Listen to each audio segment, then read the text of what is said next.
I'm with Andrew Boyd from Release International. Now, Andrew, what is Release International? Release International is an organisation that works with the persecuted church across the world. We're in about 30 different countries, working with partners on the ground who are people who really know the issues out there. And the idea is to give them support, to give them help, to give them encouragement, to give them training, to support them in the work that they're doing. And these are fantastic people who are going right through the fires of everything. And from me, as a Brit in all of this, I have a real passion that, yeah, these guys need support. They need our prayer support, and they value that. But I tell you something, we need to capture their overcoming spirit, because these are people who have really stood in the front line of the faith and who are keeping their hearts right in the middle of real stress and real difficulty. And as Christians in a part of the world which is comfortable, we have so much that we need to learn from them. Now, we see a lot of persecution in the Middle East at the moment with ISIS. Is this a worrying time for the Middle East? Oh, it's a worrying time for the whole of the world. We're going through really quite unprecedented times here. And Islamic State, as they call themselves, is a huge cause for concern. Most of Release's work these days, I don't say most of it, there's a growing focus of concern about what's happening to Christians in the Islamic world. But where you've got organizations like Islamic State who are beheading people just because they're Christians, there's for no other reason than they are simply just because they're Christians. They are spreading terror and violence. And that ideology, whatever you call the flag, you know, it's called Islamic State in Egypt, it's a Muslim Brotherhood, whatever it happens to be, the intolerance that goes with it and the desire to actually force people to either conform to their religious perspective or be killed is a form of fascism, whatever kind of colour flag it's got going with it. It's appalling. What sort of stories are coming out of the Middle East? Well, at the minute, we've just had one of our partners who's just been back to Iraq. We go to Iraq quite a bit to help refugees out there. And you've got a great instability that's going on. Now, we know that Turkey, for instance, has just got themselves more deeply involved in the crisis out there because they're attacking the Kurds. And you've got a massive upheaval, huge amounts of refugees coming from Syria. You've got refugees coming from Iraq. From my own trip out to Iraq a little while ago, the real ray of hope in all of this is Kurdistan. Kurdistan's a semi-autonomous state in the north of Iraq. They want a nation of their own. There's no question about that. The Kurds want their own nation, and that's why Turkey's scared of it, because part of it footprints over Turkey. But at the minute, that part of Iraq now is a safe haven for Christians who are fleeing Islamic State, Christians and Yazidis and other people who are fleeing ahead of them. And they're coming into Kurdistan, they're going into Erbil, which is the capital, and there's a part of Erbil, a district called Ankawa, which is where the Christians are beginning to come in. And the Kurds are giving these people a safe haven, because the Kurds, although they're Sunni Muslim, like Islamic State, they know what it's like to be persecuted, because they were persecuted by Saddam, they were gassed by Saddam. And the last thing in the world they want is to become persecutors themselves. And the interesting thing is that Kurdistan has been recognized as an independent nation by one nation on earth, and that's Israel, because they too know what it's like to be persecuted. But of course, right in the middle of all of that at the minute, the last thing the United States wants is to have another new independent country forming. So for the Kurds, they're just having to play quite a careful and slow game here. But they are providing a safe haven for Christians who fled ahead of Islamic State. And they've been fleeing on the basis that when the black flags of Islamic State come into their towns, they're given a hugely stark choice. It's this: convert, become a Muslim, or pay protection money, jizya tax, which means you're a second-class citizen. And it's really not an option, because basically you become almost a slave, or you get out, or we kill you. And that's what's been happening. So the Christians who've left these areas have tried to get out with cars full of possessions. They've had everything stripped off them. They've had to walk through the desert to get out and to head towards Kurdistan, northern Iraq, to try and find a place of safety out there. So it's a huge time of incredible upheaval. So I've just back from Egypt, for example, and one of the things that's happening in Egypt is that with the Muslim Brotherhood upheavals there, so many of the Christians have fled the country now. They've gone to Canada, they've gone to the US.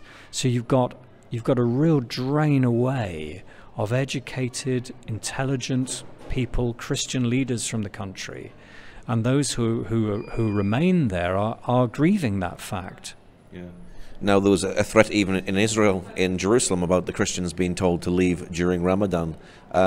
Should the Christians take these threats seriously, or do you just ignore it and think, well, nothing will come of it, and actually nothing did come of it at the time? Well, I think you have to go back to Scripture to say, what does the Lord say about these things? And we have to be led by the Holy Spirit today. It's a combination of the two. So the Word says two things to us, that when they persecute you, flee. Okay, it says that. Yeah.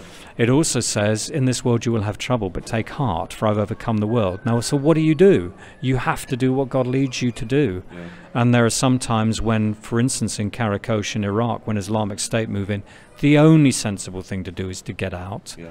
When people issue a threat to say that all Christians should get out of Israel because of Ramadan, what they're basically saying is IS want a Muslim caliphate, footprinted not only across the Middle East but Spain as well. Yeah. Remember that, and parts of Austria. And in the end, what they want in those places is an exclusive, fanatical Islamic enclave. Now, do you get out because that's what they want, or do you stay put? Only individuals can know. But frankly, if you just let them have their way, then where do they stop? Yeah. Yeah. Is the Middle East being emptied of its Christians? Well, I think we've begun to answer that with Egypt, for example, but I know that in Iraq there's been an enormous hemorrhage of Christians from Iraq. The numbers, so many, we're talking about millions who've left and hundreds of thousands who remain. You know, one of the telling things, just to take it back to Judaism, for example, when I was in Iraq recently, I asked a Salafist, a Muslim extremist, if you like, but a man with a really good heart who actually wants peace, about the situation, about the church burning that was going on. And he said that the fact of the matter is, sorry, I said Iraq, I meant Egypt. In terms of the numbers of Jews left in Egypt now, he said there was something like 42 Jews. Yeah. And you're seeing signs going up which says first Saturday and then Sunday. Yeah. And those graffiti means first we came for the Jews, next we're coming for the Christians. Yeah. So we are seeing an exodus of Christians from the Middle East. There's no doubt about it. It's very, very costly. We're seeing a huge change taking place. And how should the church react to all this that's going on within the Middle East? Never with fear. Jesus said, in this world you will have trouble, but take heart, for I've overcome the world. Certainly need to react with wisdom to it. And for the church in the West, we need to wake up, not to be fearful, but we need to make the most of the freedom that we've got, because it's a precious God-given thing. And I often liken it like this, you know, some of us have been hungry and thirsty, but not very often. But how many of us have actually been short of air? How many of us have been really breathless because there's no air? Yeah. You know, we take our freedom as much for granted as we take the air that we breathe. We don't use it well. We think it's going to be there forever. And we need to use our freedom very wisely and very well. We need to pray with our persecuted brothers and sisters, not take pity on them because they don't want our pity. They don't need our pity. What they do need is our prayers and our support and our understanding that they're going through it. I think we need to do for them what Jesus did, what Jesus asked his disciples to do for him at Gethsemane. He said, I am going through an agony here. Will you just watch and pray with me for 1 hour? And these guys couldn't do it. Now, I think that when we watch and pray with our persecuted brothers and sisters who are going through the mill, and we feel for them what they're feeling themselves, I think we do for them what the disciples should have done for Jesus. And if we do it for them, we do it for Jesus. We reverse Gethsemane in a way. Yeah. So we need to be doing that. We need to be standing with them. We need to be supporting them. We need to understand them. But we also need to catch their overcoming spirit, because these are people who are being refined in the fire. And what's your website for people who'd like to know more? Oh, that's releaseinternational.org. And if you'd like to know, please go onto that website. If you're concerned about events in Egypt, then we've currently got a campaign going on there, which is calling for full religious freedom for Christians in Egypt. There are many brilliant signs of progress out there, but it isn't enough. And what we do have to do is call on the government in Egypt to grant absolute full religious freedom out there. We have a petition. Please go on the website, sign that. We're respectfully asking Egypt to make sure that Christians are safeguarded out there, their freedoms and their rights to exist and to continue to worship in peace out there. So please join us in that campaign. Great, Andrew. Thank you very much. Pleasure. Thank you.